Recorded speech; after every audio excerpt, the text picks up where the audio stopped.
Good evening, everyone, and welcome to this. I think it's the fifth virtual meeting of the Overview and Scrutiny Commission. I'm Councillor Peter Southgate. I'm chairing this evening. I'm going to introduce my colleagues, if you could acknowledge. Councillor Brenda Fraser, Councillor Paul Kohler, Councillor Ben Butler. He's substituting for Councillor Peter McCabe this evening. Welcome, Ben. Councillor Nick McLean, Councillor Ed Gretton, Evening. Councillor Owen Pritchard, Councillor Joan Henry, and Councillor Natasha Irons. Have I missed anyone? And if you think that was unnecessary, I did check. We got over 120 views to a recent meeting, so don't assume everybody knows who we are. Are we still awaiting Councillor Dehaney? We are, Chair. Okay, fine. So subject to John arriving, we have no apologies for absence then, and just substitution for Councillor McCabe. Can I ask whether there are any declarations of pecuniary interest? There being none. And can we look at the minutes of our last meeting, please? Can I take those as an accurate record? I see no dissent. And any matters arising?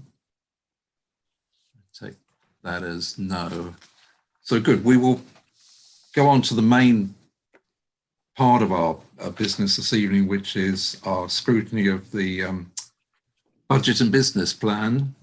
And I'm going to ask Caroline, as our Corporate Services Director, to introduce that with in sort of a general picture. I've asked Caroline to, if she could spell out what we don't know at this stage, and in particular the implications of COVID and the way we've dealt with that by splitting the budget between COVID and non-COVID elements. And then we will have questions to Caroline to make sure we understand everything, and then going on to the detailed savings, which we're seeing for the first time this evening. So Caroline, if I could ask you to start there. Thank you, Chair. I suppose, as you said, this is the first time that you are seeing the savings because of just the uncertainty that COVID has forced upon us, and just then the delays in announcements around our funding, what's going to happen there. So what we have done is updated the business plan for some of the information that we are aware of and some of the assumptions that we have built in. You asked, what is it we don't know? It might be easier to say, what do we know? Because in some ways that's very little, but we still need to make a plan for what we need to do. So I went to all of the scrutiny panels with the September business plan report, which had rolled forward some of the assumptions from March.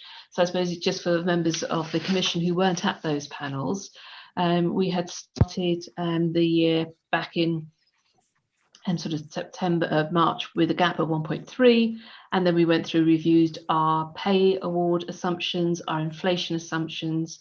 We've decided, with the way that the finances are at this moment in time, not to have a capital bidding round, but we have had schemes that could be funded from our strategic community investment levy. They have come forward and we have allocated funding, and the funding has been shown as part of the schemes as part of the September and October monitoring reports as reported to Cabinet. Because of then some of the uncertainties around the spending review, so that's now been only a one-year spending review, that will be on the 25th of November, which means our settlement will be probably the week before Christmas, if we're lucky, or the week of Christmas, depending on when the House rises, trying to find that information out. You will see in Appendix 2 that we have done an update on COVID costs this year and some of the grants that we have received. Clearly, at the moment, that is very much a moving feast, so there have been even updates since this went to Cabinet on Monday, with further allocations, further updates. So we are keeping an eye on what those mean. but also some of the funding that we're getting is for additional duties, and some funding is to offset some of our expenditure and loss of income to date. So it's just trying to keep a measure of what's actually happening with our costs of COVID and how we can account for them and what it does mean. Because of the uncertainty around COVID and what that will do, we decided to bring forward the gap that we had looked at, which was purely what we would say non-COVID related and non-government funding related. So there is a subtle distinction there, because I know, Peter, you asked about the DSG and provisions. So we have still allowed for that within our non-COVID and uncertainty around government funding. So that left the gap that we had to find of 1.6 million in 21-22 rising to 8.7. So Cabinet saw on Monday night proposals to meet that gap, and the equality assessments will be coming to the December Cabinet meeting and back as part of the information pack to all scrutiny panels in the new year.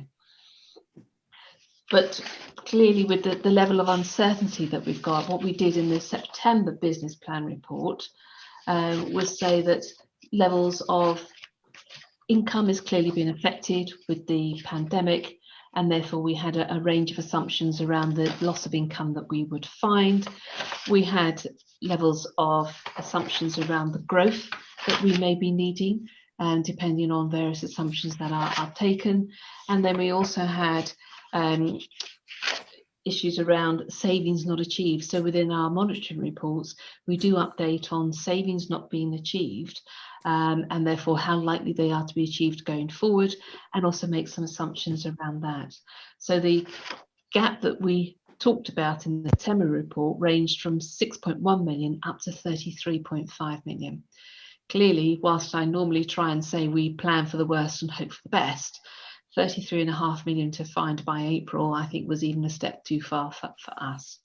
So that's why we worked on the medium and all even level bounce back, and had various assumptions around that. So those are still in play. And indeed, we've been working through to see what does that mean if the settlement's not going to come till middle of December. To bring as the savings as we would normally do to our December meeting, we would still have quite a lot of unknowns. So including council tax levels, if there's going to be an adult social care precept, what our actual grant funding is going to be, how much of the grant funding will continue to support some of the impacts of COVID in this year. So previously, I think there had been the impression and the understanding that COVID and the impact would die out and it would just be this year only. Clearly that is not the case, and indeed with the extension of the furlough scheme now from October until the end of March, there is an expectation that some of these impacts will be felt further into the new financial year. So what we are looking to do, and indeed, Chair, I think you have agreed to this already, is to bring the savings and any outcome of the settlement to Cabinet on the 18th of January. So that would normally be a tidy up Cabinet, but I think what we will bring to that Cabinet will be further details of the settlement, what it means, and if there's any further savings required, or how we will look to deliver a balanced budget for 21-22. There will then be all scrutiny panels in February to be able for you to have a chance to look through what that means to scrutinise, and then we'll have an additional commission meeting, I think on the 17th of February, to then feed back the opinions back to Cabinet on the 22nd of February. So we're looking to move the February Cabinet as well, to give you the chance to have a look at what may need to be done, because we still don't necessarily know, before we then set the council tax and the budget on the 3rd of March. So there's quite a lot going on, and indeed, so one of those uncertainties is around the dedicated schools grant. So clearly we have a deficit. We reported a deficit for the past 2 financial years now, and within the current monitoring, which we took to November Cabinet, we said again it was 4.5 million over the original budget that we had set.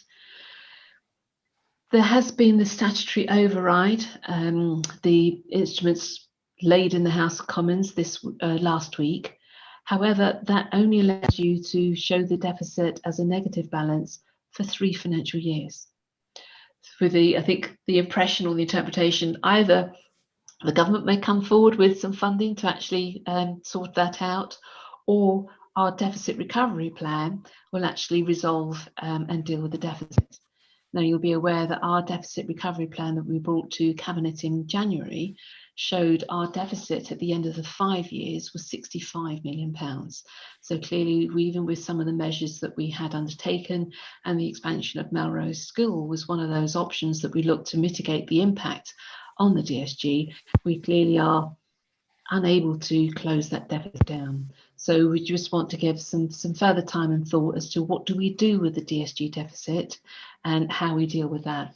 But in the papers in front of you tonight, you will see in Appendix 1 on page 11, there is a line in there for the provision for the DSG deficit, which is 9.1 million, 8 million, 9.6 and 10.5. So that's the scale of the monies we are looking to set aside, which even then was only 50% of the deficit. We weren't looking to fully provide. We've asked for the DSG deficit to be updated. And so a further 5-year plan. The DfE are meant to be coming back in to meet with us about our deficit. They called it a management plan rather than a recovery plan. But I'm not sure the statutory override currently reflects that thinking. For us to see where does that leave us, because clearly with that level of increase in the deficit, we could result in our overall general fund balances and earmarked reserves being less than that deficit.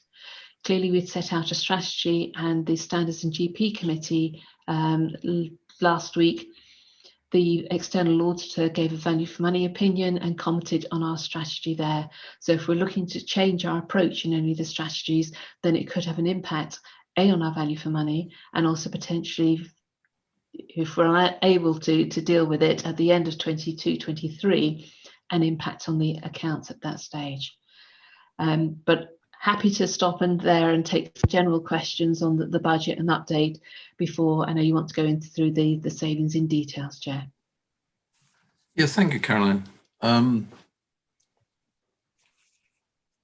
With DSG, have we, remind me, we took 100% of the deficit in 18-19 and 50% 19-20?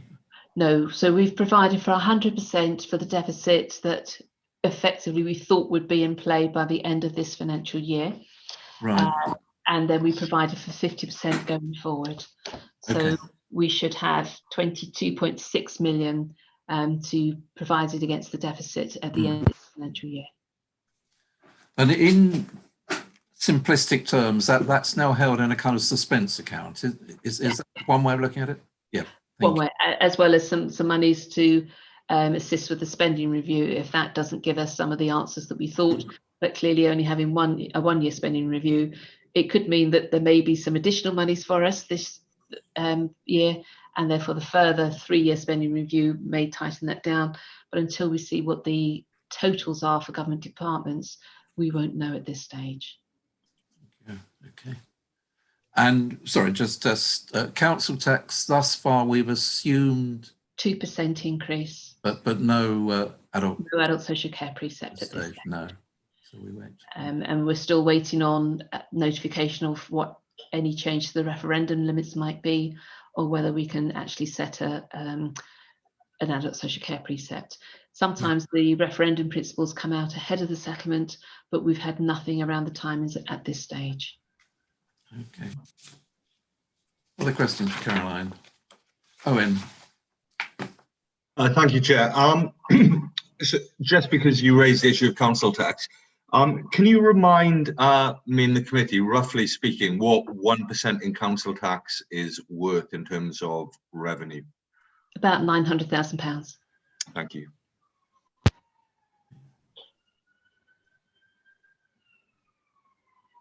Other questions? Are we all Paul? Back to the DSG. This SI allowing us to turn it into unusable reserve from next year. That's terribly dangerous, isn't it? Unless we know where the money is coming from, ultimately. It can be, and that's why it's an accounting technicality rather than sorting the issue out. So I suppose that's what we're hoping. It gives the DfE time to come and work with us and give us the funding to address the needs that are clearly there within the system. But at the end of the 3 years, the funding isn't there, and they haven't done anything further about a statutory override, then we do have quite a significant financial issue and accounting issue. So the advantage is just it plays for time and allows us to set a balanced budget. Is that the point of it? Well, it depends on the approach that we want to take and whether there's anything further that will come out in the spending review about this issue. And we're trying to see, again, what other London boroughs are doing. Some are in a worse position than us, some are in a much better position than us, to see the levels of provisions they're making, to make sure that we don't completely I don't think we can unwind it at this stage. That would not be sensible to do so. And certainly if you've read the public interest report from Croydon, there's clearly some concerns there about the level of their deficit and the actions that they were taking to mitigate it. So we're slightly caught. So we need to make sure that it's an approach that's measured, that we're comfortable with, and is not taken in isolation and a quick fix. Councillor Butler, Ben. Yes, thank you, Chair. And Caroline's smiling because there's been multiple panels where I've asked questions about DSG. But just to clarify here, and just to highlight a point that Caroline made at the end of her piece there, not only are we waiting for the DfE to clarify where hopefully more money is coming from, but on the other side, our external auditors have just said, in terms of what we're doing, in terms of mitigating that deficit, our provision, any kind of overspend in terms of provision on DSG, they're satisfied and have given us a good value for money judgment on that. Is that correct? Correct, yes. Brenda? Nice. Thanks, Chair. Caroline. Caroline, the government said we should do what was necessary to be done. Have we received all the monies that they promised, or are they still coming in? So certainly if you look at Appendix 2, page 13, you will see there's some significant sums of money that have come in.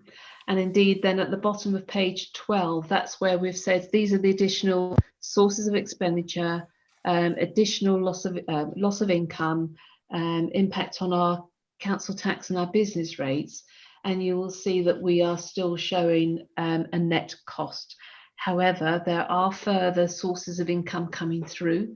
So it may get better towards year end, but some of the additional monies we're getting come with additional responsibilities and duties.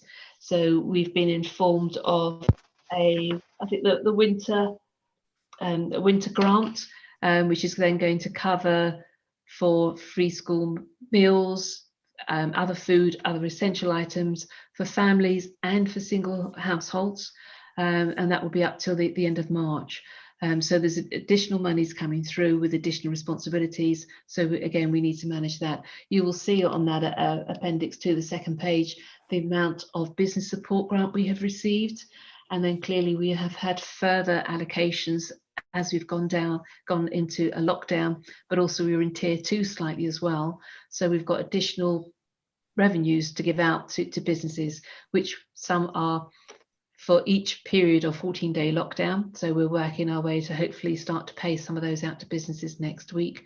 But for another, it's a discretionary scheme. We'll need to get approval at Cabinet next month to be able to then allocate that to businesses. Councillor Gretton. Thank you very much, Chair. As we're at the introductory stage at the meeting where we're having sort of general comments on where we are at today in this financial year before we look ahead to our business plan for the new financial year, I wonder if I can just run something by the Cabinet member for Finance and ask for his comments, particularly on where we started the year. Once we closed our books, I'm sure he would have been working on from the closing of the last financial year. When we entered this financial year, how did we end up when we closed our books for the previous financial year? A few months ago, did we end the year in surplus or deficit? How much was it? And does he have any comments on how we entered this financial year in terms of deficit or surplus, where we closed our books, and how much was that by?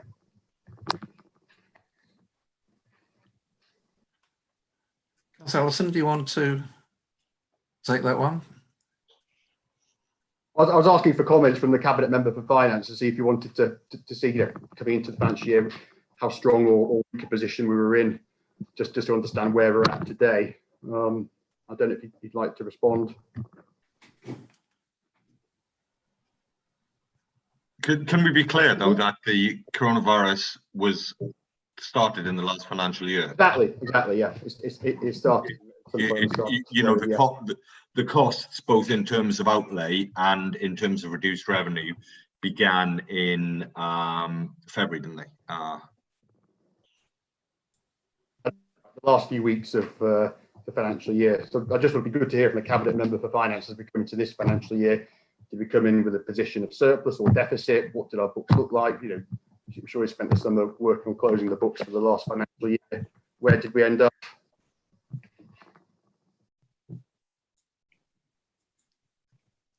Councillor Ellison, do you want to? Well, I mean, I can do. Obviously, I'm at home at the moment, so I haven't got that documentation in front of me.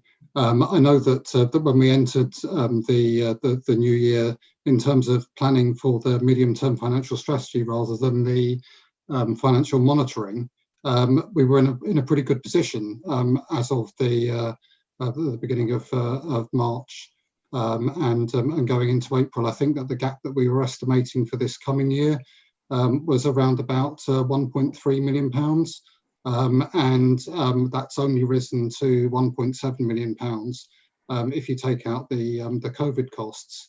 So I think that the management of the budget transitioning from last year into this one, the biggest change has been around the additional costs of COVID, and the total costs have been outlined in the financial monitoring reports that have come through to council, and they've fed into the changes that we've made to the business plan. So we're kind of presenting two business plans to you tonight, one based on what I said at the outset, which is kind of like the non-COVID, what would have happened if COVID hadn't happened, because the government told us that they would fund us for COVID, so nothing to worry about there. So we're presenting essentially our budget this time round to you, and that's a £1.7 million gap at the moment, and we brought forward some suggested savings and efficiencies that will help to address that. But as Caroline has said, there's the more difficult one, which is what would happen now that COVID has happened if the government doesn't fully reimburse us. So as we stand at the moment, instead of £1.7 million gap, it will be £13 million gap. And that's the biggest change since March, is that COVID has happened, and we have been monitoring that throughout and providing papers to Cabinet, the Financial Monitoring Task Group, and the Scrutiny committees. And we've been very open and transparent about the extent to which COVID poses enormous difficulties for the council if the government don't step in. And those difficulties amount to around about £12 million per year, which is devastating potentially for the council. As Caroline says, that's equivalent to about a 13 or 14% increase in council tax, and I don't think that the Conservatives are advocating that. But if we don't do that, then it's going to mean the equivalent of 13 or 14% on council tax in terms of cuts to services. So really serious things that would be lost by the people of Merton. Maybe that would be libraries, maybe it'd be community centres and things like that would go. Maybe it would be the council tax support scheme that would go if the government don't actually keep their word and make sure that all of the COVID costs are covered.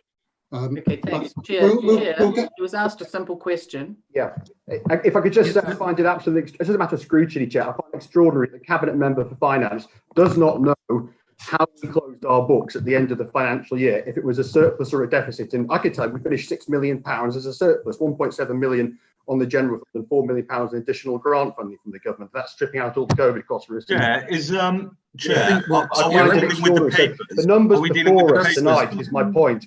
Come on, It's clear he doesn't know, and Can I have Ed, just shut not up. safe. Can I have some order here, please? They're not safe, Chair, and you're the chair of scrutiny, and you should acknowledge that in your role of scrutiny. So when we've got the point of this £26 million is deficit, to £10 million to ask Caroline questions to ensure that they thoroughly understand the papers before us.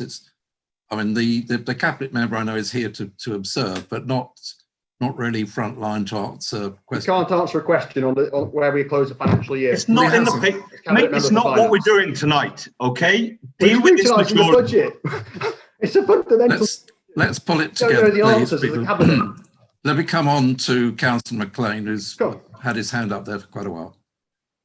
Nick, your question. Caroline, thanks for coming. Could I just move the conversation on a little bit and build on Brenda's comments actually about the money coming in?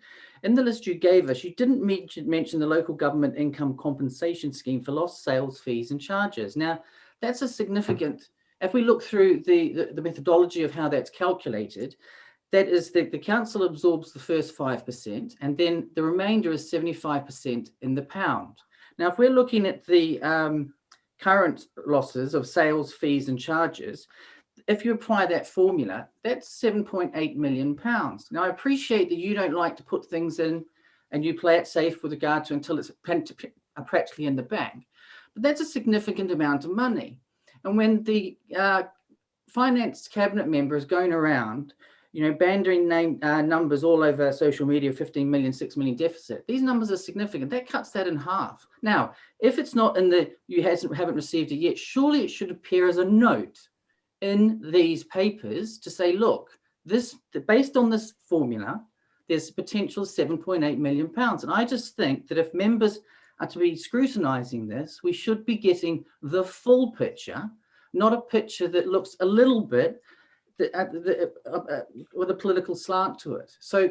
And you didn't even mention that in your comments. That is a significant grant. Chair, I've got to object that the idea that our officers have put a political slant on these papers, and I'd also like to raise the point that in previous meetings by this group and Financial Management Task Group, that all people have agreed that a middle road for the DSG has been appropriate. They've never raised objection to it previously and are now doing so. This is for political reasons. And quite frankly, I find the idea that Councillor McLean has just put forward, that Caroline Holland has put forward papers with a political slant, both rude and insulting. Let me just... with the greatest respect, Owen, I don't want to... maybe what I missed out on was that I was not in any way accusing Caroline of doing that. I work with Caroline quite closely and I understand the pressures she's under to put these figures in. But I did ask a question. Natasha Irons, you can shake your head as much as you want. But why have we not got in these papers, and why was it not mentioned that there's a potential funding grant coming down the line of £7.8 million? Now, is that not a fair question to ask? I think it's for Caroline to tell us what she feels is the appropriate treatment of that, whether to put and Chair, I would agree with that. So Councillor Pritchard could just sit back. Let's let Caroline... Let's be clear. If I see something objectable, I will object, Councillor McLean. And I thought your approach and your language used was objectable. Therefore, I will object. And I find you objectionable. Come on, enough of that. Caroline. Personally, thank you. Caroline, as I don't want to start muting people. Caroline, the treatment of the potential recovery via the... So as I said, the list set out Appendix 2 did not have the full list of grants that we had. There is reference to the sales fees and income grant in the monitoring report, which we took to Cabinet on Monday night. We had expected to have had our claims certified. It has not yet been certified. It will not now be paid until the end of the month. It is not over £7 million because not all of our income will be compensated. So income that we have lost in relation to rentals, some of our commercial activities is not being compensated. So the level of grant that we expect, we have currently claimed, I think, around about 3 million. We are waiting to see what the impact of the lockdown has then on some of the assumptions that we have made, to then see if every sort of pound that we lose on parking income, how much is that then covered by that? Because we had thought that some of the assumptions within the current month 6 monitoring were before the lockdown, and therefore had anticipated an upturn in some of our income and also some of our council tax and business rates. So now that's no longer the question. We then need to work that through well. But certainly there is reference in the monitoring report to the sales fees and charges grant. So as it stands now, that you're talking about a figure of 3 million, so it's still significant. Yes, but as I said in response to Councillor Fraser, there is more grants coming through and we're not at the financial year end yet. Thank you. Natasha, please. I think I just want to take the heat out of this a little bit and kind of talk about what's in front of us, which is, you know, looking at our budget going forward. And let's be clear, the government said do what you can, do what you must to look after everybody. We did. And even if it's 75p in the pound, it's not 100. It's not, you know, we're not up to the full whack. The problem here, though, is the uncertainty and the uncertainty around the DSG. Nobody has solved that for us. So we can talk about the government doing what it can around COVID, but they still haven't sorted out the DSG. And that's sat with us for a long time now. So I can shake my head around that, because as far as I'm concerned, that long-term problem and the fact that we don't have a settlement that goes beyond a year isn't going to help us get out of this quickly. And it's not a political point. It's just me trying to say, this is where we are. And I think we should acknowledge how difficult the situation is instead of us trying to, you know, come in here with prepared lines or whatever. Thank you. Well, thank you for taking the heat out Councillor of that. Irons, I can assure you that I'm as frustrated over the DSG as you are. Okay, well, then I'm allowed to shake my head then, aren't I? Yeah. Do we have other questions for Caroline to make sure that you've understood the papers before us? Paul? I don't want to associate myself with the politicking, but I do want to understand one thing. Caroline, in hindsight, would a note have been useful referencing the money we were hoping to get from this additional funding? Would that have been helpful in hindsight? In hindsight, but as I said, this list isn't up to date, because even since it was published that we have had further allocations through, we haven't had confirmation of what our allocation is though for the sales fees and charges. So yes, with hindsight, but I don't know what we don't know at this stage. So there's that. But yeah, as I said, there's reference to it in the monitoring report, which was taken at the same time as the business plan for Cabinet. Thank you. Question you may not want to answer, Caroline. I mean, looking at all the things that could and couldn't happen, if we take them in aggregate, is that going to help our position or not help it? I mean, there's, I think, so many things which could still go either way. And that's the complexity of this year's budget. And I think each year it can't get any worse than it was last year, because obviously we had the general election in the middle of our budget planning last year. We certainly didn't expect this. But it's something that we've got plans in place. Some proposals have come forward to mitigate the non-COVID gap, and we're working to mitigate any further impact, subject to what settlement we get. okay. Ed, and then Ben. Yeah, just a quick, not aiming at all to sort of make this a political thing at all, but what we're saying is simply, Chair, as a matter of scrutinising the numbers, that there's been so much movement in them, and it was only weeks ago that the Cabinet and was telling the local press we had this budget deficit of £26 million, and it came down to 23, and they printed it at NewsQuest, you know, verbatim. Then it was 13 million, and now it's 10 million, the deficit for this financial year, as you're reporting it. But you haven't included the whatever it is, 3.5. I think it's £7 million that's coming in from Robert Jenrick, and we know there's other adjustments as well. Big adjustments. So if you read the numbers in the debt arrears report, you'll see that the assumptions about council tax collection and business rates collection were overstated in terms of adverse collection rates. And you know, when you've got movements like that, which were about £5 or £6 million as well, 1 minute you're saying you're going to get £5 or £6 million less council tax, and you report that publicly, and it goes through scrutiny and financial monitoring, and then a few weeks later you suddenly say, oh, it wasn't that bad after all, there's only a couple of £1 million adverse. These are very big movements, so we've got every right, Chair, when you've got those movements of £5 or £6 million kicking around that impact the deficit and impact our proposals when it comes to savings or whatever, to the extent we need to make them, it's right and proper that we have some transparency and integrity in those numbers. It's right and proper. We just see some clear notes that say, yes, we acknowledge that the council tax is adverse, and this either has been factored in or it hasn't been factored in to the current deficit or the projected council tax collection for the year ahead. Because when you've got those changes, which happen after our scrutiny meetings, and they are so significant, and you go out politically and say we haven't got funding, which is what the cabinet is expecting the council are doing, then we've got every right to ask these difficult questions, and we've got every right to say those need to be set out with clarity and transparency, financial reports before this borough. And that's our point, Chair. And you, as the Chair of Scrutiny, should be according with that, rather than trying to defend the Cabinet's position, Chair, if you are indeed a Chair of Scrutiny. I'll take that as a statement rather than a question. I'll come on to Councillor Butler. Sorry, Caroline, you want to? Sorry, I suppose I was just to clarify, we're saying that the budget gap for 21-22 is 15 million, and then that rises to 15.7 million by the end of 24-25. But Councillor Alison said it was £13 million at Cabinet 2 nights ago. Well, let's take Caroline's statement and come on to Ben. You had I hope, a question. Yes, thank you, Chair. Yeah, Caroline, just maybe picking up a few of these points, and for members of the public watching this, this is about the budget in front of us, and there were questions around financial planning going forward. I sit on the Standards and General Purposes Committee that has just seen in the audit from the external auditors coming in.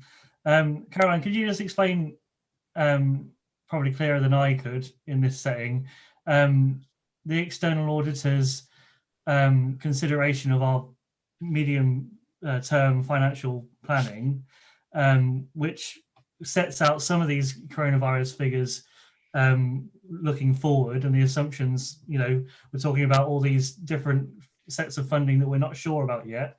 And could you set out the auditors' views on how well we consider those factors in our, you know, in our medium-term financial planning? Because maybe this can allay some fears that, you know, all of these wide-angle assumptions, you know, are coming around, whereas the external auditors, from my understanding, are saying we're considering these things properly and putting it into a proper view.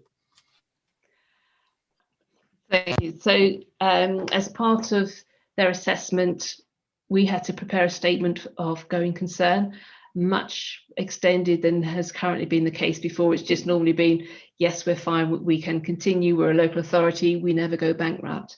And indeed, I don't know if you've seen the press tonight, but Croydon have actually issued their section 114 notice.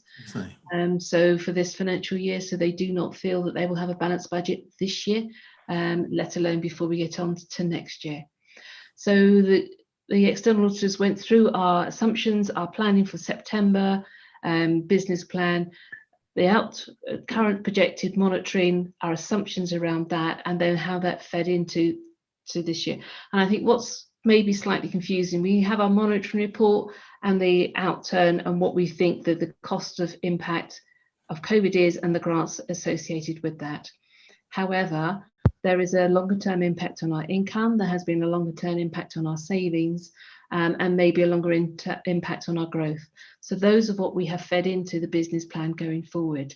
So we hope that the gap will close on the monitoring for this year, to then see how we deal with that and how that feeds through, and some of the assumptions around the funding of that. But council tax and business rates is very fluid, because it does depend on the number of businesses, the support they're getting, and also people who, if they're on if they have been furloughed, and our council tax support scheme, and the fact that we gave some further monies from the local welfare fund, we gave £200 to every person on council tax support scheme. So we've also seen for the first time, I think in 5 years, an increase in the number of people who are eligible for our council tax support scheme. So some of those numbers are going in the wrong way, and people's and businesses' ability to pay, we did a 3-month deferral of our business rates. So then it's just then seeing how does that impact, are businesses able to pay their business rates, or are they still struggling? Has some of the support and the discretionary grant schemes that we've given out helped them, or they've just managed to tick over and they are still struggling? So this is a very complicated year. There are major challenges and the numbers will change. I can say with certainty the numbers in front of you tonight have already changed. And will change again by the time we bring them to an update in December Cabinet, and then the final, a further set of numbers in January, and then probably even by the time we get to Council, they may have changed after Cabinet. So that's just the challenge we're at the moment. And someone at the LGA said, the only certainty you have at the moment is around 5% of your budget. So that is quite a scary time for us all to go into, and therefore having a plan about what we want to do, the savings that we're currently bringing forward, the further plans and changes to our timetable to allow scrutiny if we need to make further significant savings, or if we want to balance our budget in a different way, then that will come back in front of you. So I hope that you get some assurance that we see the importance of scrutiny to be able to then feed back into a rearranged Cabinet in February, to then feed back into our overall budget in March. Thank you for that. Brenda, and then I think we will move on to the detailed savings. I've been a councillor since 2010 and I've attended all these different scrutiny meetings, including training, and I've never seen anything like tonight. It's not meant to be a political football. We're meant to be looking at checks and balances. And I don't think that some of us have been listening to Caroline or the chair. And it just seems like a quarrel. I wondered if I should have just walked out. And I don't think that's what we're here for, really. We're here to work together for the common good. And I don't, as a health person, none of us know how COVID is going to go. And so it's up 1 minute, it's down another. We didn't know, we assumed there might be a lockdown, but not just yet. And we don't know if we'll come out in December either. So it's going to cost more and more. And we need to actually work together for the common good of the people of Merton. And that's all I... Yeah, but Brenda, I would agree with that. And it is so volatile, as Caroline said, it changes by the day. I mean, we, in these papers, reflected the,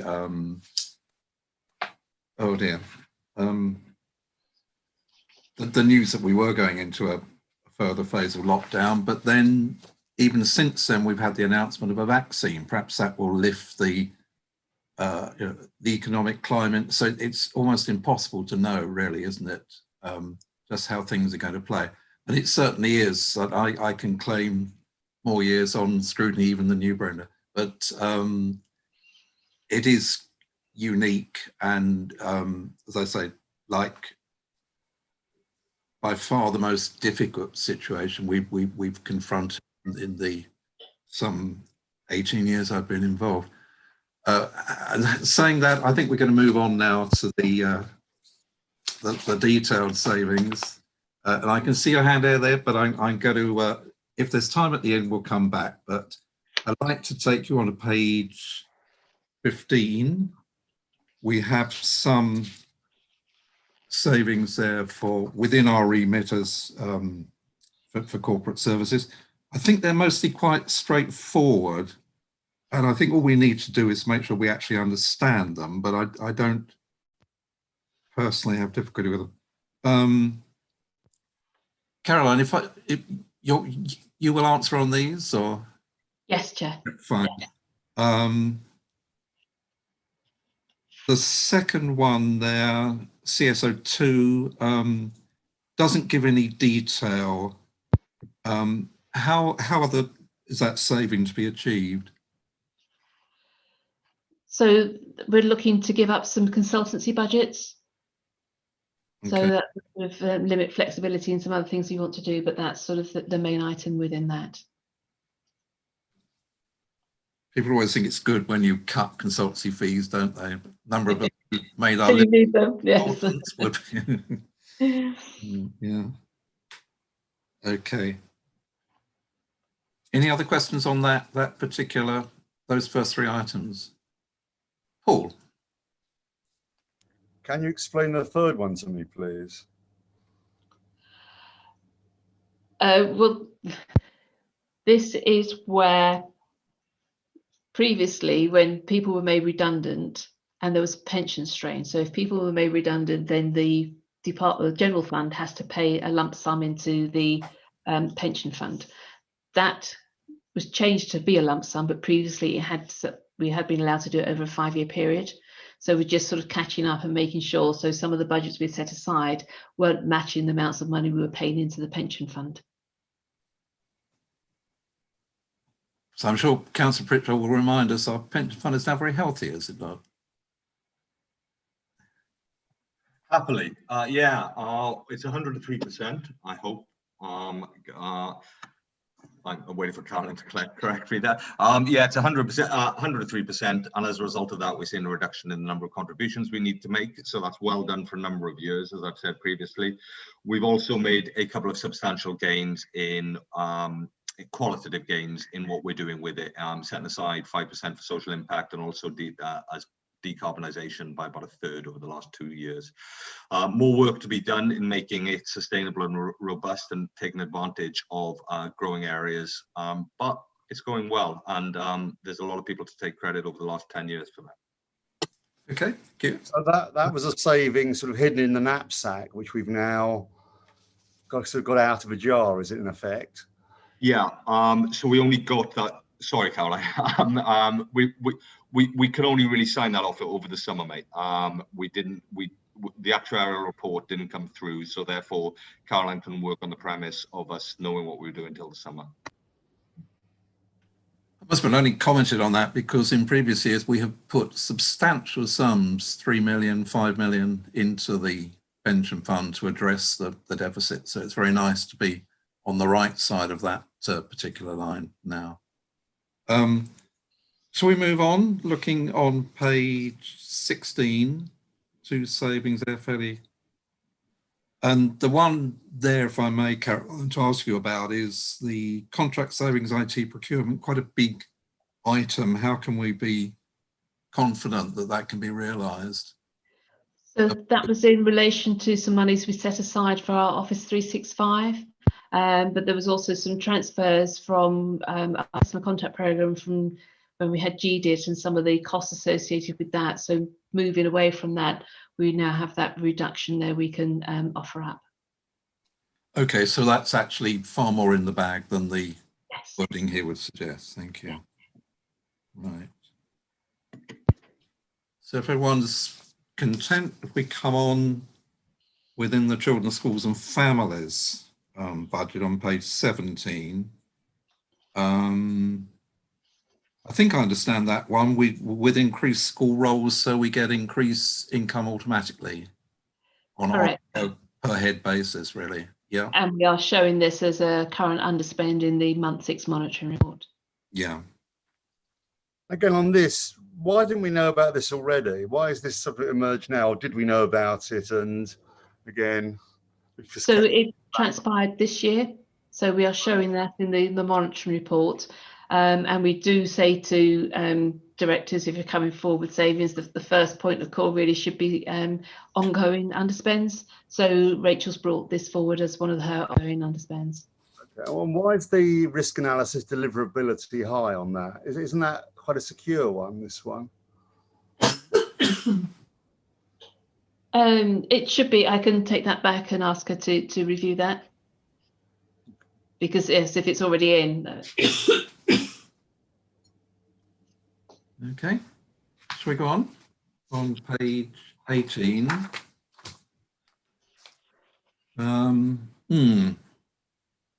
Children's centres, I personally need a bit of reassurance here.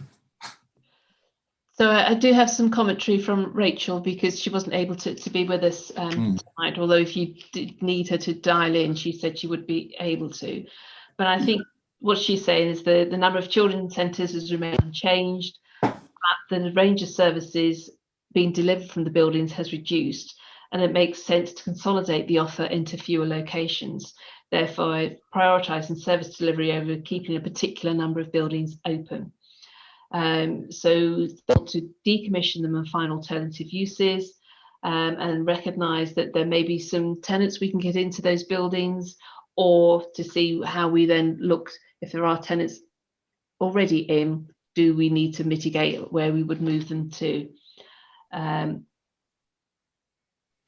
also we need to ensure that there's no clawbacks from the DFE and what we are looking to do here. So apologies, there's no risk analysis on that. So again, for when they come back to December and the pack sent out to you, that will be updated.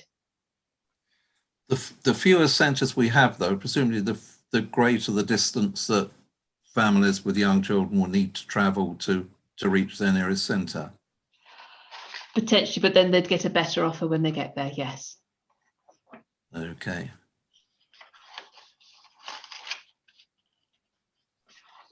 Other questions on that particular one? Let's go on to page 19. These are from Environment and Regen. Any questions on those or points of understanding? So I suppose I should point out clearly that END 2021-04 will be coming to scrutiny on the 8th of December. Mm-hmm.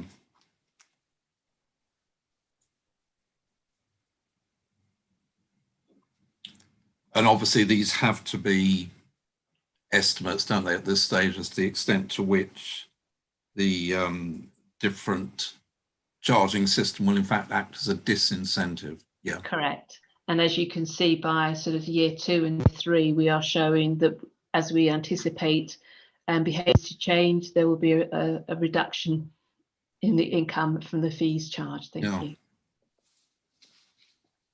I know you love these acronyms. They drive me mad going through these reports. Is PPA pre-planning applications or what? What's PPA? Yes, pre-planning agreements. So people can pay to have someone assist them with their planning applications. Yeah.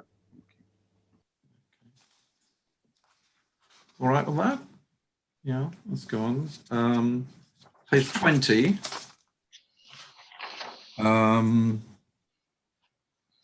Do we have anyone from healthier communities to comment on this one? So again, I have some comments, some information from Hannah. Hmm. But I think there's quite a detailed description there of what they are looking to do. And I think in some ways, COVID has shown a different way and better way of providing some of these services. So I want to be able to take advantage then of what this means to make sure that the right people are getting the services in the way they do actually need them.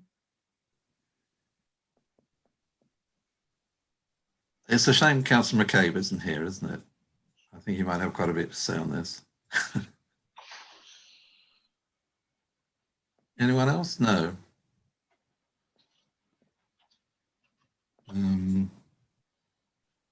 Again, my concern is partly with the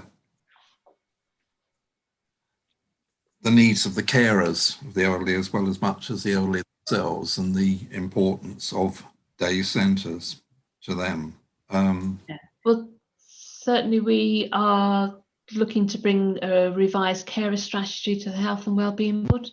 So that's again has taken account of the impact of COVID, because there's been an increase in the number of carers, because we did see a number of packages reducing as people, more family members were wanting to take care of people. So that has been almost reflected in the revised carer strategy. So hopefully that would mitigate against that, because clearly respite for carers is as important as some of the care that we give some of our residents. Okay.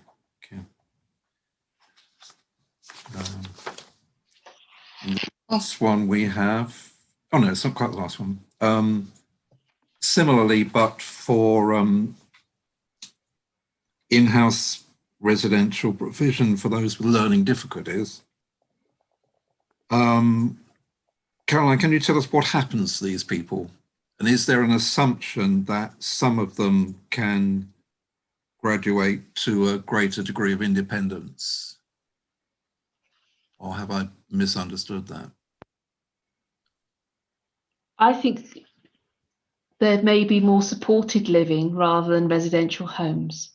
So that we're not saying that there won't be care given to the people currently in homes. Just there was a better way of providing that care for them, which for some may help them to live a more independent life, but clearly for others, they may not be able to. So it's finding then that right level of support for them, but not necessarily in a residential care home setting. Okay.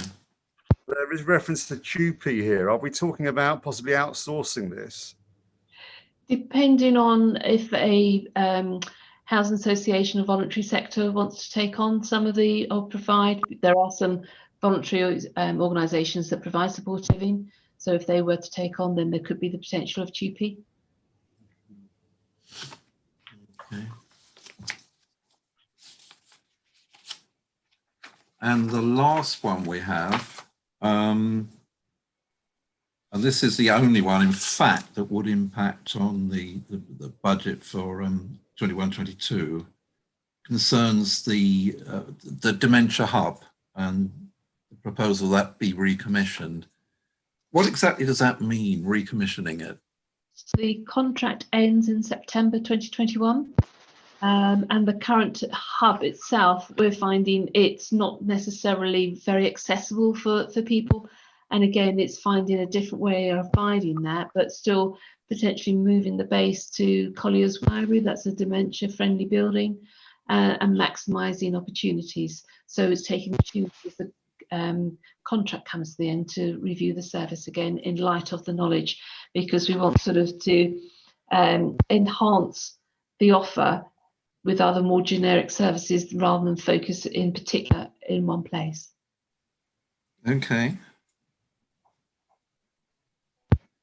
I'm sure, Brenda, you will remember the occasion when you managed to upstage Angela Rippon by arriving late. I didn't drive that car, you know, and I thought of that when I saw on the television this week. I didn't upstage her, really. More serious question. What is going to happen? The building is a very good building, but it really was more like a consultation rooms they had there. And now and I know that the other side, the more hospital type, was being used more for dementia patients.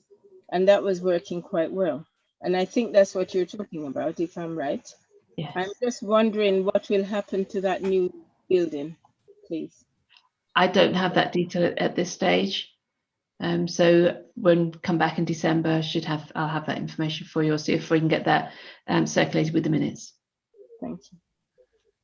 Yes, thank you, Brenda. I mean, I do remember when the hub was shiny and new, and we were all being encouraged by Councillor Tobin Byers when he held that portfolio to get involved as dementia friends, and it seemed to offer a very useful service, not only for dementia sufferers, but for their carers too, to come together and share experience. And I would want to be satisfied to a greater extent than I am now, to be honest, that we're not in danger of losing that that asset, that value. No, certainly. I think Hannah's looking to enhance the dementia offer rather than sort of keep it just in one particular area. All Can right. I make a suggestion, please? Yes. As somebody from a health background, I could see that for mental health situation, that is an ideal place, because they had all sorts of other physical activities as well. And so it could be used for music sessions, dancing sessions, golf that they had outside golf. And I really, as you just said, Caroline and Peter, I would hate to see that go. That was one of our points of feeling really good that Merton has done something well and before everybody else.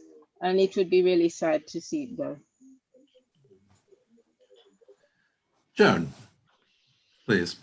Oh, hi, Peter. Yes, Chair, thank you. Okay, Caroline, you use the word announce. What do you mean by that? And at the end of the day, I'm really concerned about this hub because there's quite a lot of money spent you know, to upgrade it, because before it was a nursing home, and we spent so much money on it, and definitely to lose it, or for it to maybe, I mean, how sooner, I mean, is it going to be enhanced that we can start getting some funding from it in case it changed from what it is now? Because I hate to see it locked up for a long time and not being used.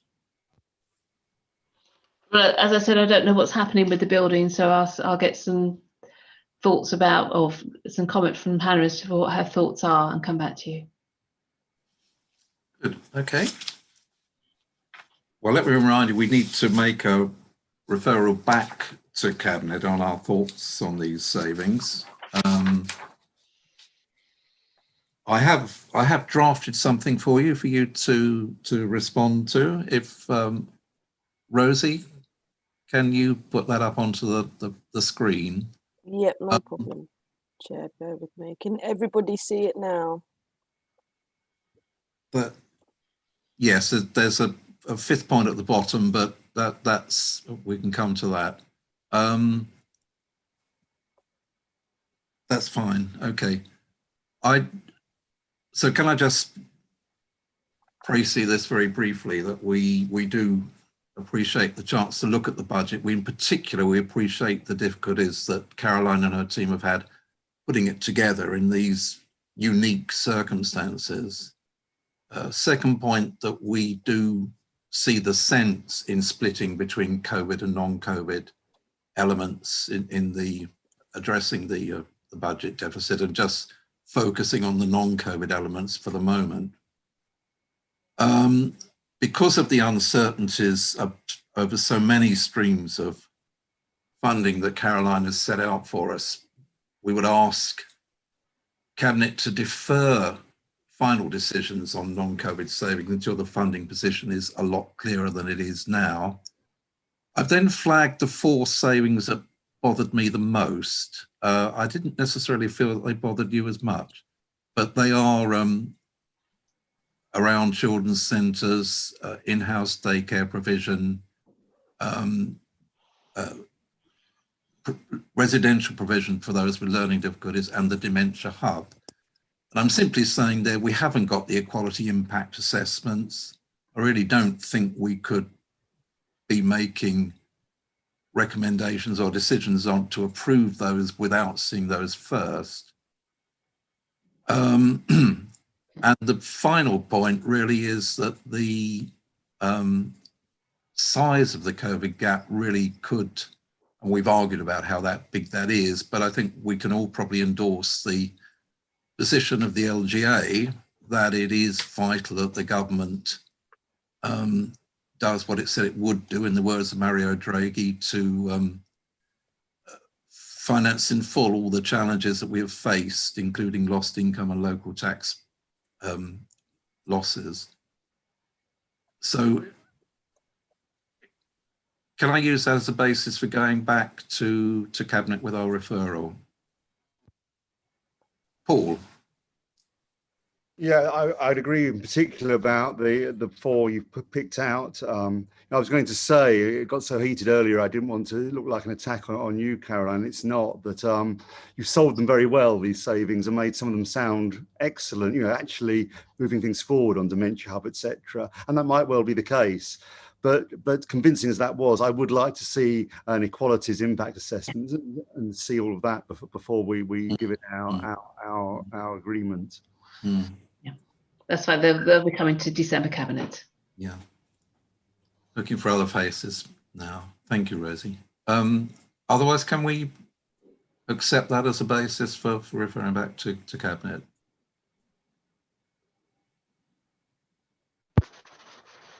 Yes, I'm going to take that as assent. Okay, Owen. I've just got to ask, sorry, I've got to ask with regards to the sort of staff requirement. We're well aware that we're only doing, I think everyone's aware that we're only doing a percentage of the cuts that could possibly come. And the idea of sort of referring things back at the moment, I just think we've got certain planning assumptions, and I think, you know what I mean, we're not going to, in a month's time, I've got a fear that we're not going to be looking at this, because suddenly we're going to be actually see the post SR, we're going to be dealing with the reality of the situation as is sort of, instead of it planning assumptions.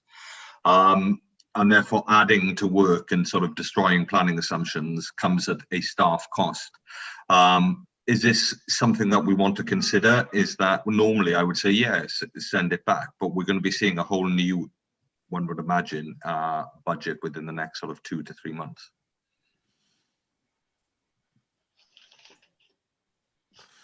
You see what I'm saying, Peter? You know what I mean? We're pushing back on something small as part of something small when we know that we're like, you know what I mean? We're kind of saying, okay, yeah, we're not interested in this, but there's a sort of potential tidal wave coming, and you're just going, we're pushing back on this little bit of water at the moment. And I'm just thinking, why are we doing this? Why are we sort of demanding? I know that we like to, you in particular, like to refer things back to cabinet, but why are we doing it right now? Why are we not just waiting and seeing actually what the outcome of the spending review is, so we have absolute clarity on our financial, well, as close to clarity on our financial position?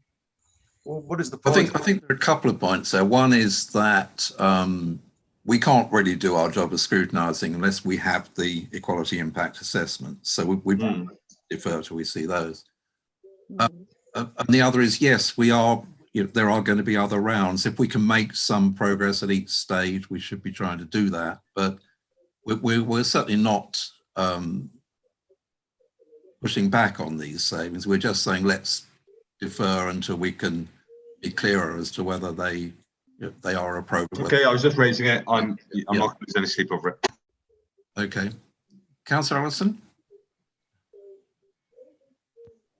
Yeah, it's just to say that to be fair, I can understand why you would defer this back without the equalities impact assessments at this stage. Equally, you need to understand our position, that we are worried. Whilst these are the COVID cost cuts, sorry, the non-COVID cuts, where and we hope that they're the only cuts that we'll have to suggest. Then we will have time in January to present you with the full information and to justify these proposals. So to be fair, that's a reasonable approach that you're taking. But I do warn you that if we're being a bit optimistic and there are COVID cuts, whether they're 16 million or 13 million or whatever they are going to be very, very significant. And we're going to be faced with the same situation that we'll be doing all of that in a very short space of time as well. So just so long as you're aware that, probably these are the easiest savings that we could make. So if it gets to that level where we're presenting those, we'll just be bringing these back anyway. And obviously they're the savings we're recommending at this stage, but obviously we don't have the equalities impact assessments. And if you're waiting for those, then that's fine. Yes, I think that well, we know the way the timetable works. I can, in effect, I think I will be going back to Cabinet and asking or saying that we're in a holding position until we know more. And following what Caroline has told us, then we can expect an awful lot more to be coming out in the second round of scrutiny and what looks like even a third round of scrutiny before this finally goes to council in March. So with that, okay, if we're content, we'll move on. Do we need to take a vote on that, Chair, to send the recommendation back to Cabinet? I believe I'm the only one who raised questions, and I'm happy to go with all. Yeah. Okay. I'll use the unless there is dissent. I have concerns about 0.5. Go on. Look, we all want to see it fully funded. Of course we do, and we're really pushing, but is that really necessary? I thought we were just looking at the numbers in front of us. And I just feel that maybe, can you want to put it back on screen? Yeah, sorry, Rosie, can you put it back up? I can't remember what it was. Yeah, of course. Give me 1 second. Okay, is that okay? Yeah. Yep. What I've done there, Nick, is deliberately use the LGA's statement, really, because that is a cross-party body and represents all councils, and just underlying the need that all losses be met.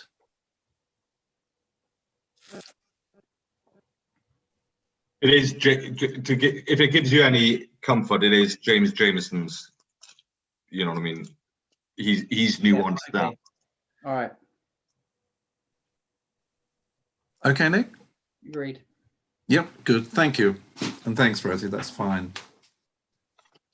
So if you, let's go back. Chair, if it's okay, I'll take my leave of you. Indeed, indeed. Yes, thank you. As Thank always, for your help. Caroline, I wanted to ask, sorry, I wanted to ask a question, if Sure. I may, before you go. Yes. Just because it's been raised by constituents. In light of what's happening in Croydon, does that have bearing on us with regard to the South London Waste Partnership, with regard to the partnership and our liabilities? Section 114 puts a stop on non-essential spend. I think the waste partnership would be deemed to be essential spend, and we would be making sure that the contract arrangements are still followed through. So we are working closely with Croydon colleagues to see where we can assist as much as possible. So I don't see any issues with that. Okay, thank you. Okay, thank you, Caroline, and thank you, Mark, too, for being here. Let me come on now to agenda item 5. This is on page 5 on voluntary and community sector capacity. And if I can invite in Hassan Eddy from the policy team and also our interim scrutiny manager. Hassan, there you are. And also Simon Shimmons, who is the Chief Executive of Merton Voluntary Services Council. Welcome, Simon. Thank you, Chair. Hassan, do you want to introduce this for us? Yes, certainly. Thank you, Chair. And thank you for the invitation this evening. Simon and I are going to do a joint, very short presentation with a handful of slides just to supplement the report that I've already circulated to scrutiny members. Rosie, can I ask you to put the slides up, please? Yeah, no problem. There we go.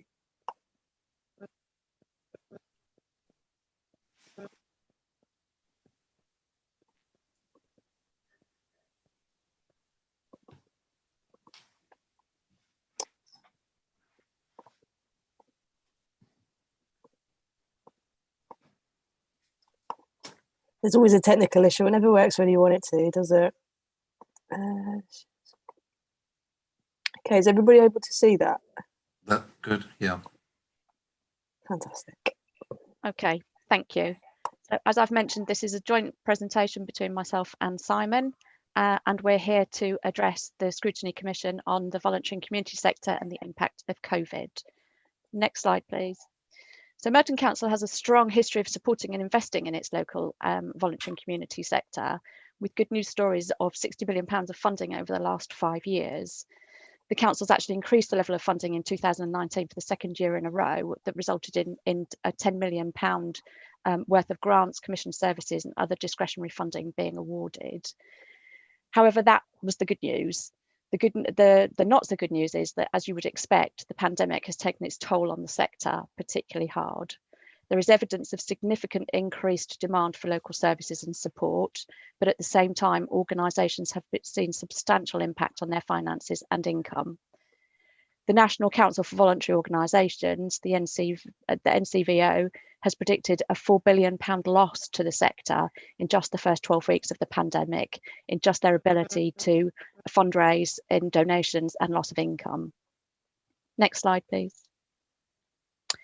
So the council's position to support the voluntary and community sector as its initial response was very importantly to actually engage with the sector and to listen to the position they were in. Both MVCS and the council conducted surveys in May, and MVCS followed that up with organisations in September. The council was then able to have very quick conversations with providers about prioritising response services and actually being able to utilise existing funding in slightly different ways to substantiate that. The community hub model was quickly established through a partnership approach between the council and voluntary organisations, and this model has since been commissioned longer term directly from the voluntary and community sector.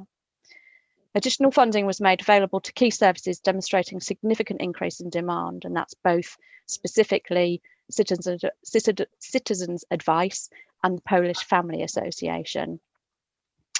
The council contributed money to the Merton Giving COVID Fund, which was to support awards to organisations responding to communities, particularly small grassroots organisations. Gaps in provision were identified and targeted services were established to respond.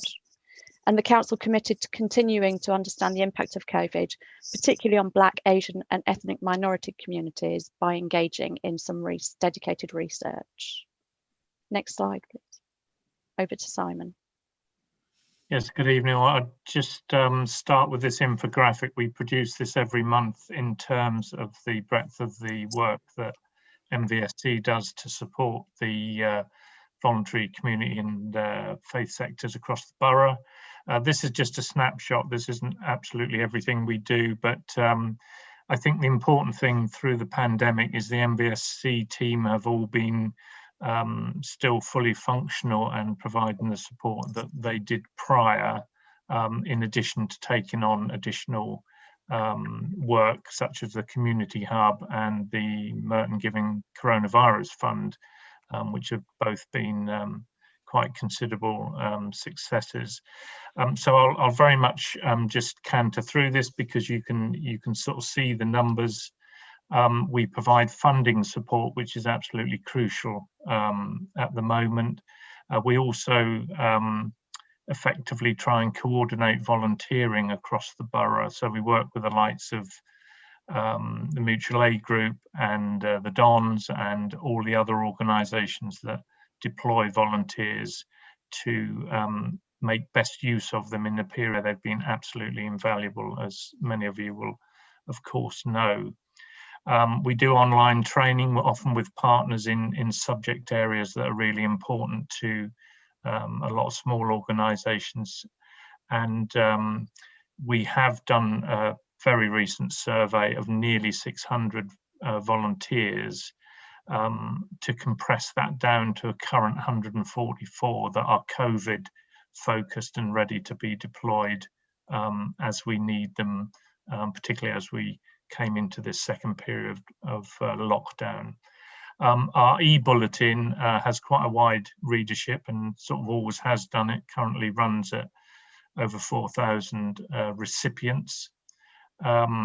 We do lots of one-to-one sessions still, obviously over Zoom in the main, to support organisations deal with both the challenges of the period and actually the challenges that voluntary sector organisations can be facing irrespective of the current pandemic. We also support the Home Visits Library service, which has been an important contact point for a lot of isolated residents, with volunteers in conjunction with the London Borough Libraries team. In addition to Merton Giving Scheme, which I'll summarise very briefly, we also help organisations access other funding such as the London Community Fund and other funds that are available. And just in that 1 month of October, we managed to secure over 71,000 by supporting people to bid successfully for funds to support their activity. We obviously provide a lot of support for BAME-focused organisations, and that links with a lot of work we're doing, which I'll touch on in a minute, around reaching some of the community groups that aren't so engaged with some of the infrastructure that we help supply. Councillors, I'm sure, are also aware we run the social prescribing team in Merton across the 22 GP surgeries. And although they're predominantly working remotely now, they do some face-to-face sessions where that's viable in GP practices, but they're predominantly working over the phone. So you can see there 452 calls to patients to continue the service while they're not able to do face-to-face sessions. Lisanne mentioned the Community Response Hub, which we now run in conjunction with Wimbledon Guild and Age UK Merton. In the month, 257 calls logged through there for a range of services. And since we set up on the 23rd of March, the figure is getting close to 3,000 residents that we've supported through the Community Hub. And that has been extended with LBM funding through to May initially, as it's proving very successful. We also post local events, so we try and keep the voluntary and community sector informed of information and what's going on, and you know, funding opportunities, etc., etc. And also the prescription reference there, our social prescribing team have access to NHS email, so they are able to actually help process prescriptions for residents, and they have provided that service in support of the Community Hub. And then finally, in the bottom right hand corner there, we obviously make good use of social media as things move very quickly, particularly at the moment in terms of information, and we have getting close, well, 7,600 odd social media followers. So we provide, I think, a very useful service to communicate. Could I have the next slide, please, Rosie? Importantly, I think for the committee, the next steps, the things we're planning to do. Just before I do that, I just mentioned the Merton Giving Coronavirus Fund that we coordinate in conjunction with Merton Chamber. We set that up very quickly in April. We had 17 weekly panels in the first phase and funded over £210,000 to 75 organisations. So the average grant was about 2,600, but often that was a lifeline for many organisations in the first lockdown period when they were unable to operate, had no income coming in. And we are launching on Monday, this next Monday, the 16th, phase 2 of the fund, where we've already got an opening balance of 200,000, and we hope to grow that. We are in consultation with National Lottery to try and get additional funds into that to grow that over the winter period. But coming back to the points on the slide, for next steps, important role for MVSC is to keep the dialogue with our hundreds of organisations, and also to keep the temperature check of how they're coping. There has been a polite rebound on survey fatigue from some organisations, but as Lisanne positioned earlier, those snapshots have been quite useful in identifying the risk to the voluntary sector.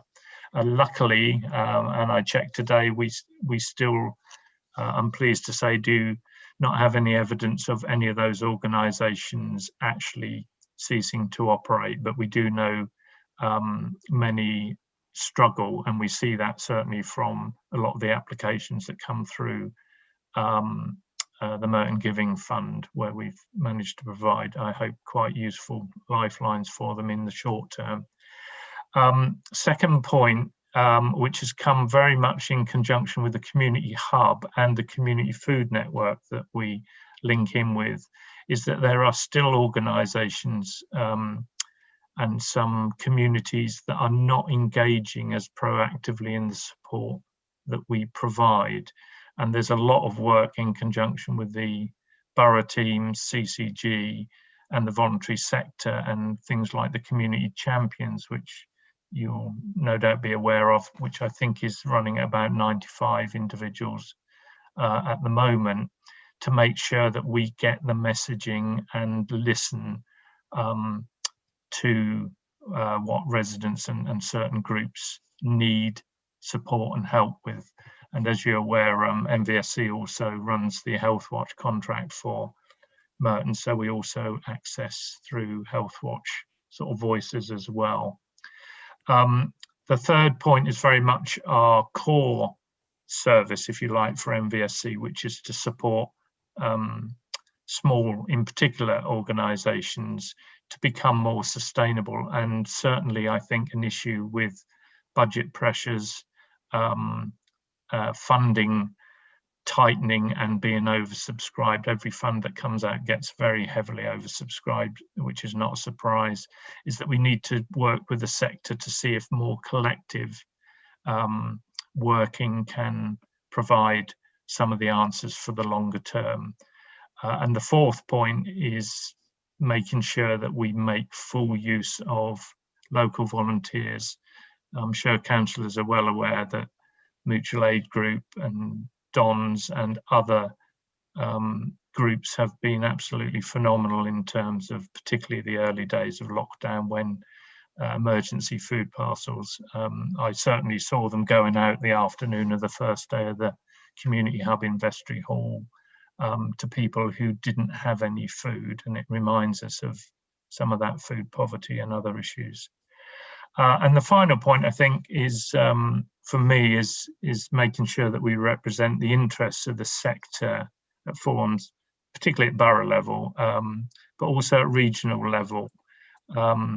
Lisanne did position, or it's in the report, that, you know, as a new person to Merton from January this year, it's become very evident to me, particularly on the sort of CVS networks across London, etc., that Merton has and still does move incredibly quickly in terms of the support it's providing to residents in conjunction with the voluntary sector.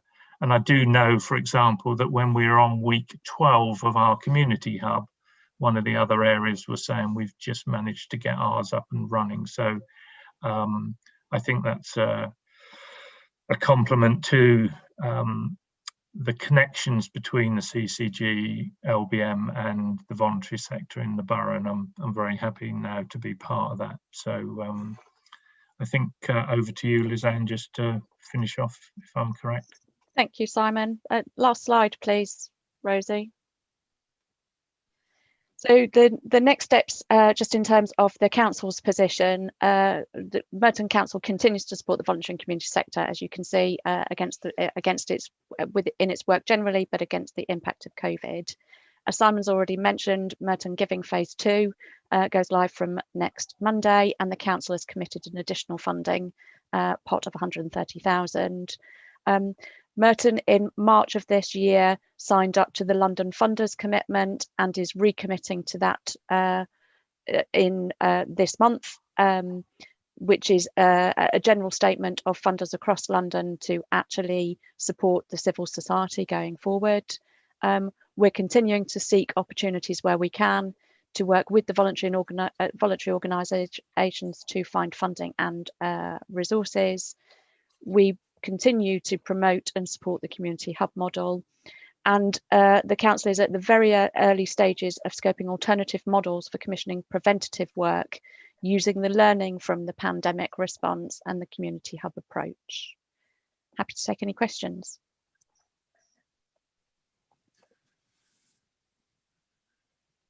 So questions for Brenda, yes. Go ahead.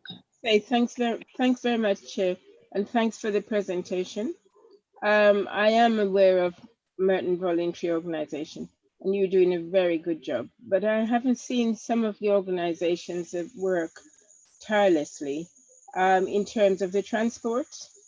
For example, MCT, where do they come into what's going on? Because it looks as if they've been just sidelined.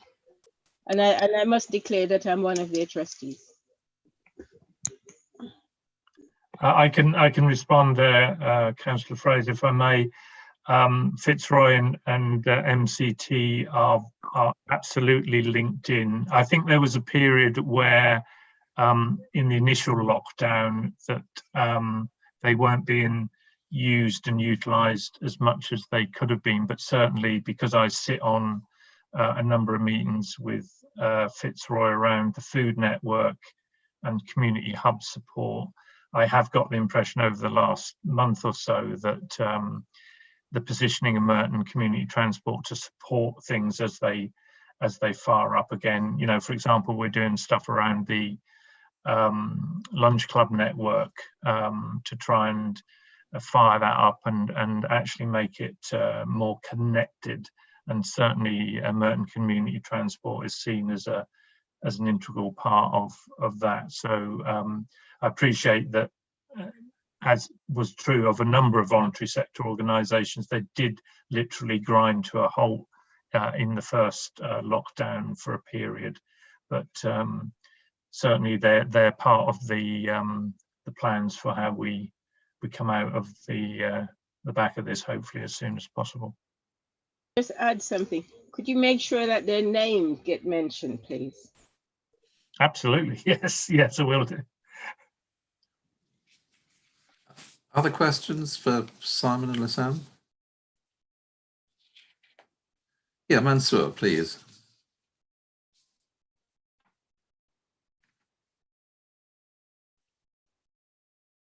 Mansour, I think you're on mute. Can't hear you. Can't hear you.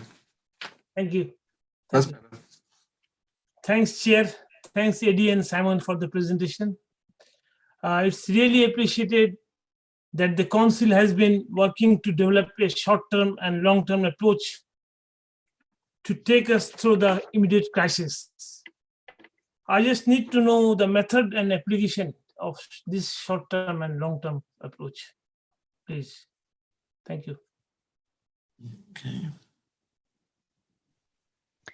So the short-term approach, I think, is what we've detailed in terms of making funding immediately available to the sector, but also being able to work with them to set up the community response hub as quickly as Merton set it up. Certainly looking for opportunities to be able to use the voluntary and community and faith sector as frontline defence, if you like, to support communities as best they can, is definitely been a real success in Merton and has been an initial response. The longer term modelling is more based on actually what have we learnt as a response, and how can the council actually start to look at how its services might be offered differently into the future, particularly around preventative services, using that kind of frontline model. It's at its very early stages, so there's not very much I can say about that other than we are beginning to scope what that might look like. And that's likely to come back to Scrutiny, the Scrutiny Commission at a later date, next year probably. But we are definitely looking at how the learning from the pandemic response, and particularly that community response hub, might actually be a type of model that Merton looks to take forward in the longer term. Thank you. Councillor McCauley, you were, and thank you for joining us. This is part of your portfolio, isn't it? Right. Thank you, Chair. I just want to say thank you to Simon and Lisanne for all the work that MVSC has done. Obviously, as a cabinet member for voluntary sector, since April, since COVID-19, I've seen all the hard work that has been done throughout the borough, and the number of organizations providing services to the more deprived areas as part of bridging the gap between the east and the west of the borough. And also in response to the pandemic, we have seen thousands of volunteers supporting vulnerable households and people in Merton.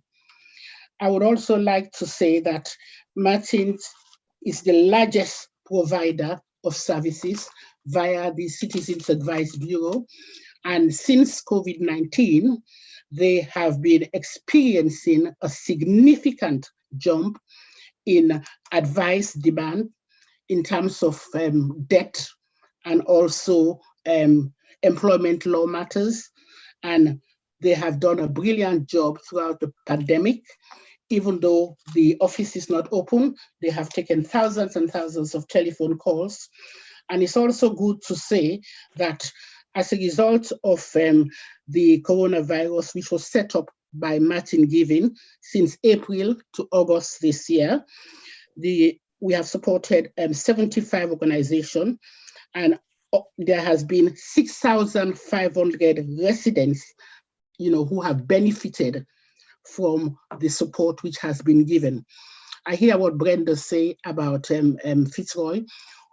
When it started, Fitzroy sort of was not so much involved, but I think in the middle of it, he's done a brilliant job.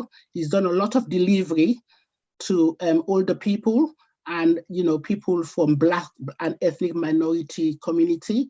And I know all the work that he has done, because throughout the pandemic, I've kept in touch with him.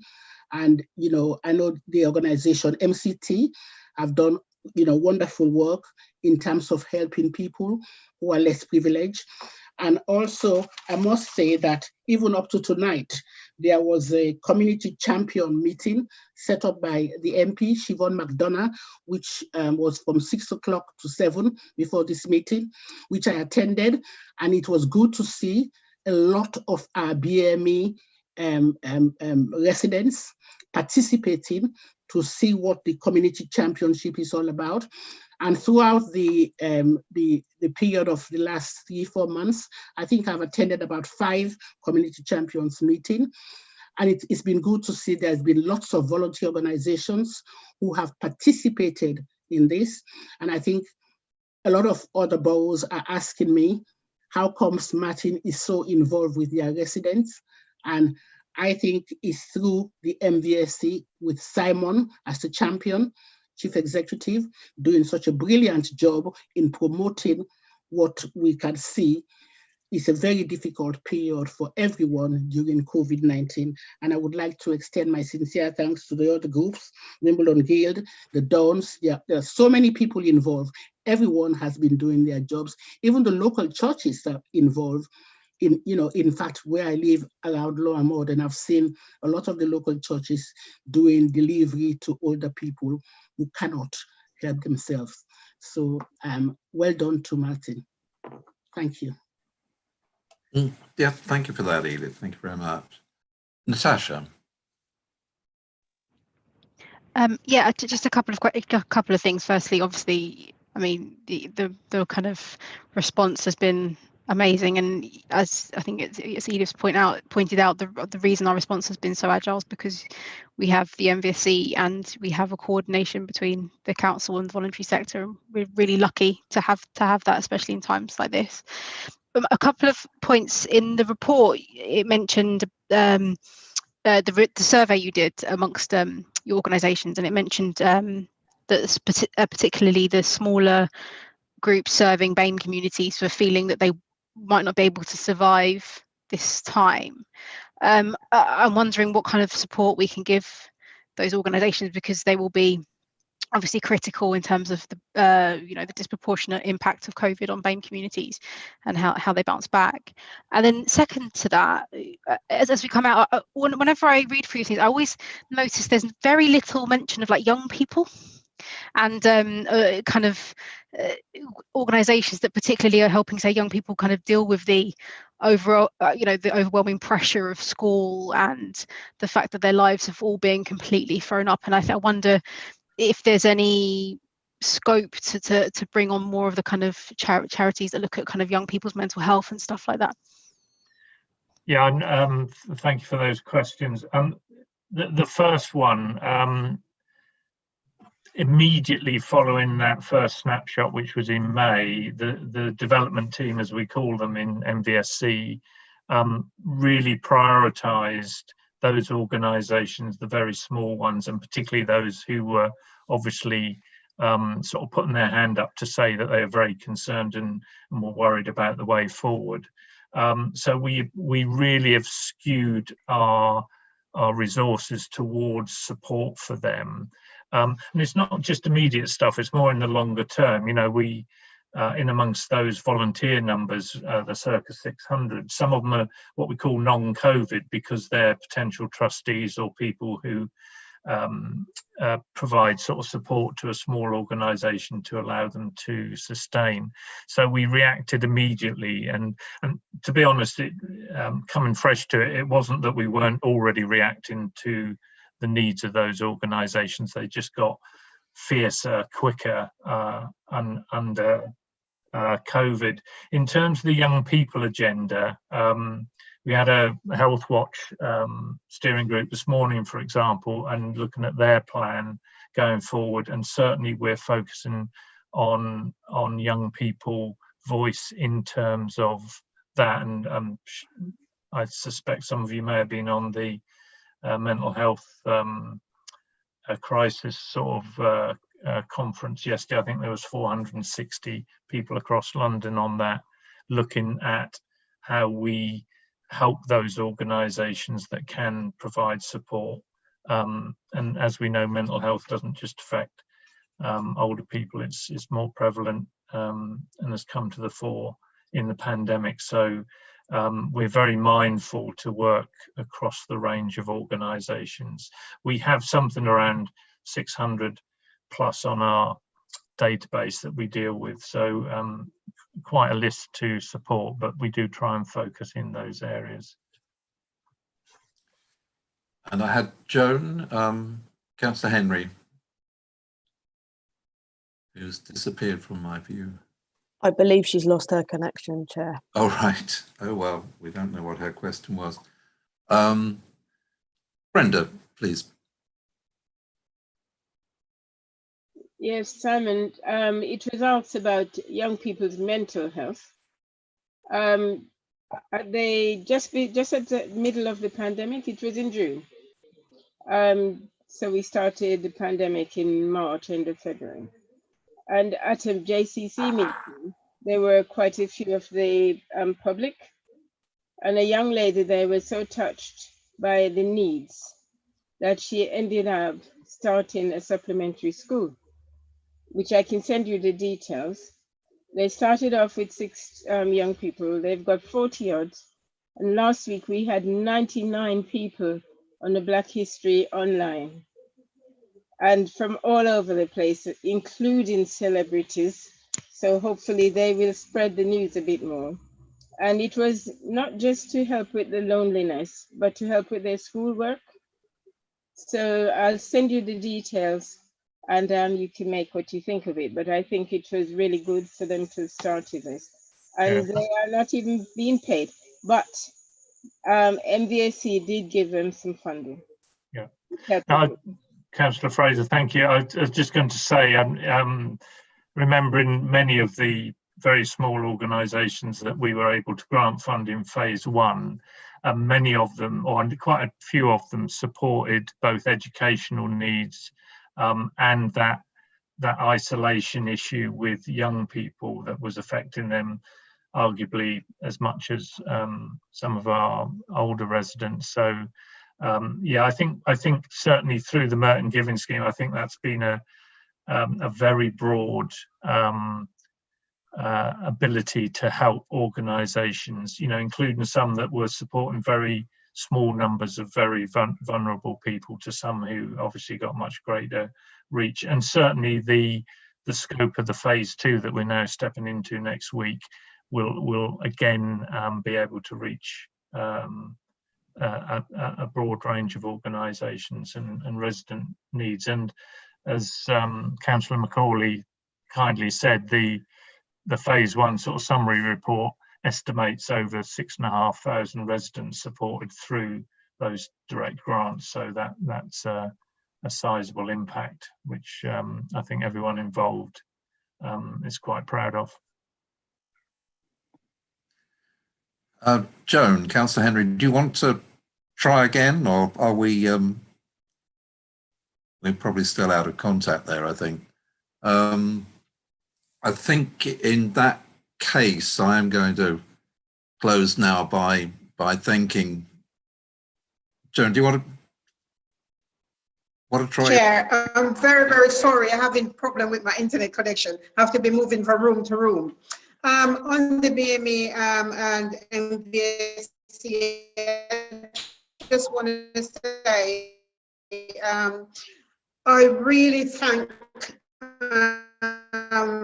MVSC for all the support you have been giving. I mean, having been a council in Palo even set up their own business, I must say, like a Unique Talent, Jamie Asher Foundation, and all those young activists. They are supporting our community quite a lot ago. And the first place I volunteered with MVSC, which Merton Volunteer Center. And I learned quite a lot through them. And also I can be able to give back to my community what I learned from them. So I just want to say thanks a lot for all this support and thank them for helping out. Okay, Joan, I think we got it. It's thank you very much. Can I just add my own thanks? And indeed, I think we've always felt a degree of responsibility on the Commission as the part of Scrutiny that is most concerned with supporting the voluntary sector. And we do appreciate the almost frenetic pace of activity there's been over the last few months and rapidly changing picture of needs to be met. So, and I do appreciate that when I read phrases like including a managed contraction in scope, it doesn't mean that you're looking to cut back. You're just looking to organise all those enthusiastic small organisations rather more effectively to deliver. And I do hope when you come back to our March meeting, you'll better set out more of those plans so that we can get our own weight behind them in Scrutiny here. So thank you both, Simon, Lisanne, and indeed thank you too, Edith, for attending. Okay, so let's come on to our last item. It's a recommendation from the Financial Monitoring Task Group. We have a number of people who sit on that, Owen and Paul. I mean, I would rather not go through it in great detail unless people want us to, but sorry, Chair, I'm just going to. I have much as I agreed with at the time, I have concerns about going forward now with the proposed raise in costs, given the circumstances, and would like to delay that recommendation going to Cabinet, because I just don't think we're in a position, given everything we've heard tonight, to turn around and say, actually, we should be spending more money. Do we need to know first what the extra spend would be? Yeah, I would think so, but that goes to my earlier statement, is that right now, and I know you made the comment, you know, this ties into, you know, staff capacity and priorities, you know what I mean? And politics is a language of priorities, if nothing else. And all I want the staff working on right now is balancing the budget in relation to what Rishi, and I know you said earlier, and you made quite clear earlier, you know, that we always do things one stage at a time. But I do think the specifics of this year are very different, and that's a completely non-political comment, in that this year has been devastating in terms of COVID and changed everything, and I think we just need to be mindful of that. If you want to go ahead and, you know, get the costings, once again, this is not something I'm going to get hugely fraught about, but I just do think that sometimes we need to say, okay, we want people to focus on these tasks and crack on. Paul, a comment there, please.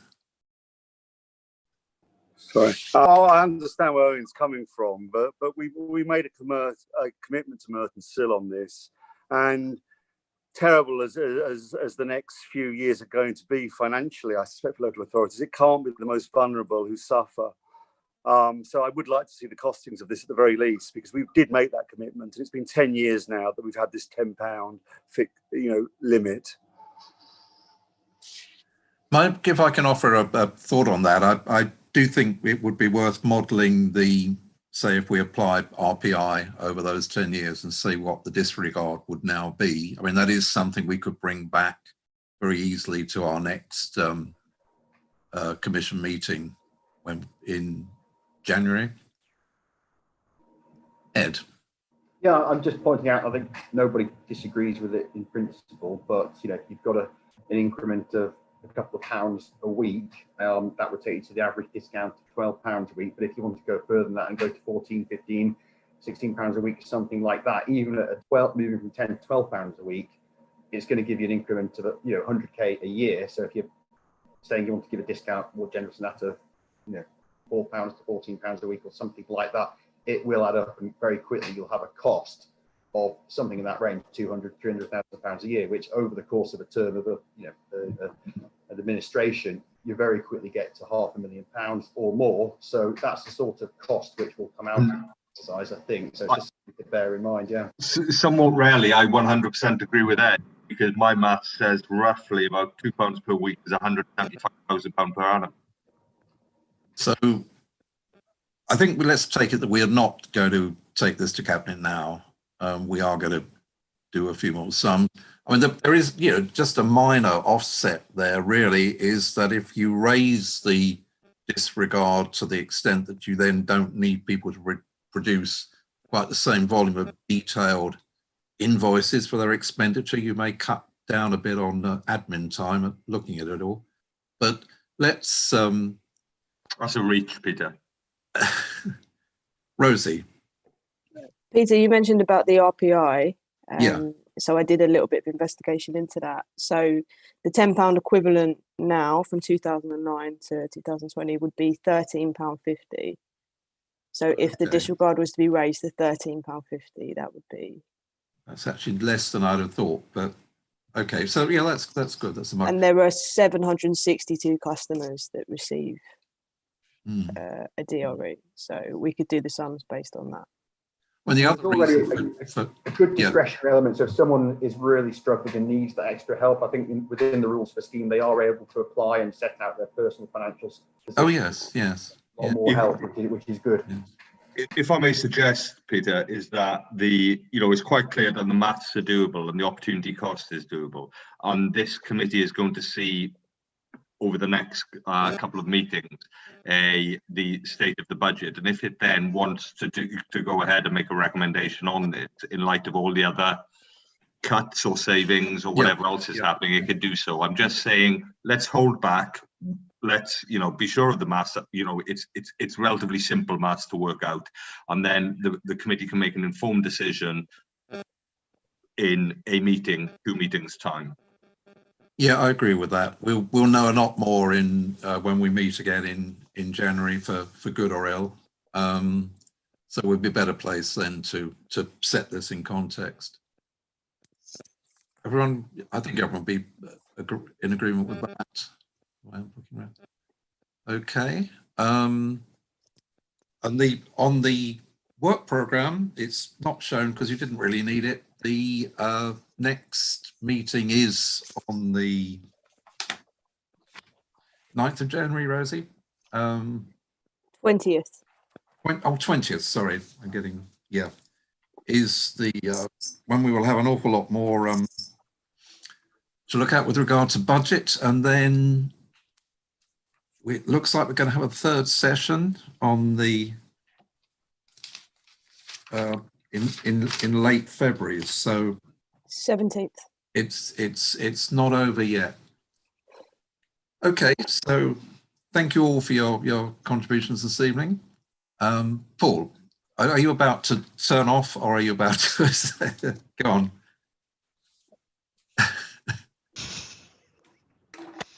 Okay, are we through? I think we're through. Thank you all very much indeed, and I'll close the meeting now. Thanks. Thank you. Bye. Thank you. Good, Peter. Goodbye. Bye. Thanks.